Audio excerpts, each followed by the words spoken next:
শিল্পাঞ্চলের মর্মান্তিক দুর্ঘটনার পর মৃতদেহের পরিবারকে ৫ লক্ষ টাকা করে এককালীন আর্থিক সাহায্যের ঘোষণা করলেন মুখ্যমন্ত্রী ডক্টর হিমন্ত বিশ্ব শর্মা।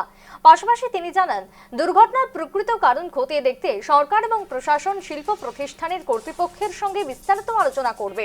একই সঙ্গে শিল্প সংস্থার পক্ষ থেকেও মৃতদেহের পরিবারের জন্য উপযুক্ত ক্ষতিপূরণের ব্যবস্থা করার উদ্যোগ নেওয়া হবে বলেও আশ্বাস দিয়েছেন রাজ্য সরকার।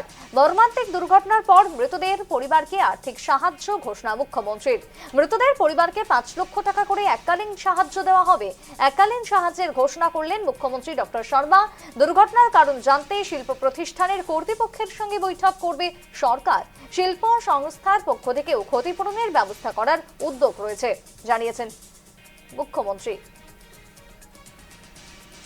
মর্মান্তিক দুর্ঘটনার পর মৃতদের পরিবারকে সাহায্যের আশ্বাস দিয়েছেন মুখ্যমন্ত্রী। মৃতদের পরিবারকে ৫ লক্ষ টাকা করে এককালীন সাহায্য দেওয়া হবে। শিল্পাঞ্চলে মর্মান্তিক দুর্ঘটনার পর এবার ঘটনাস্থল পরিদর্শনে গেলেন স্থানীয় মন্ত্রী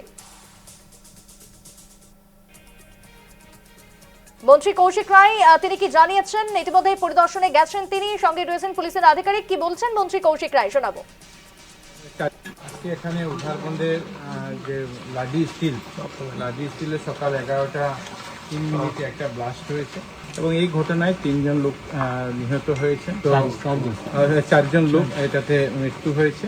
এখন 4টা ডেড বডি আমাদের শিলচর মেডিকেল কলেজ হাসপাতালে ময়নাতদন্তের জন্য পাঠিয়ে দেওয়া হয়েছে। খুব তাড়াতাড়ি সেটা আজকেই বিকালের মধ্যে আসবে, যাতে আমরা পরিবারকে সেটা ফিরিয়ে দিতে পারি। বিস্তারিতভাবে যাতে একটা ইনকোয়ারি হয়, এই জন্য আমরা জেলা আয়ুক্ত মহাশয় একটা ম্যাজিস্ট্রেটের ইনকোয়ারিও উনি দিচ্ছেন। অ্যাসিস্ট্যান্ট লেবার কমিশনারের মাধ্যম থেকে উনিও একটা ইনকোয়ারি করবেন যে এখানে লেবার সেফটি সিকিউরিটির কী ছিল। এফএসএল টিম একটা গুয়াহাটি থেকে আসছে, কি কেমিক্যাল ছিল, কিসের জন্য ব্লাস্ট হয়েছে, তারাও যাতে ইনকোয়ারি করতে পারে। মুখ্যমন্ত্রী মহাশয় সরকারিভাবে নিহতদের পরিবারকে ৫ লক্ষ টাকা দেওয়ার কথা উনি ইতিমধ্যে ঘোষণা করেছেন। স্থানীয়দের দাবি আছে যে আরও কম্পেনসেশন দেওয়ার প্রয়োজন আছে। জেলা আয়ুক্ত মহাশয় ইতিমধ্যে এই যার সত্ত্বাধিকারী তাদের সঙ্গে উনি কথা বলেছেন।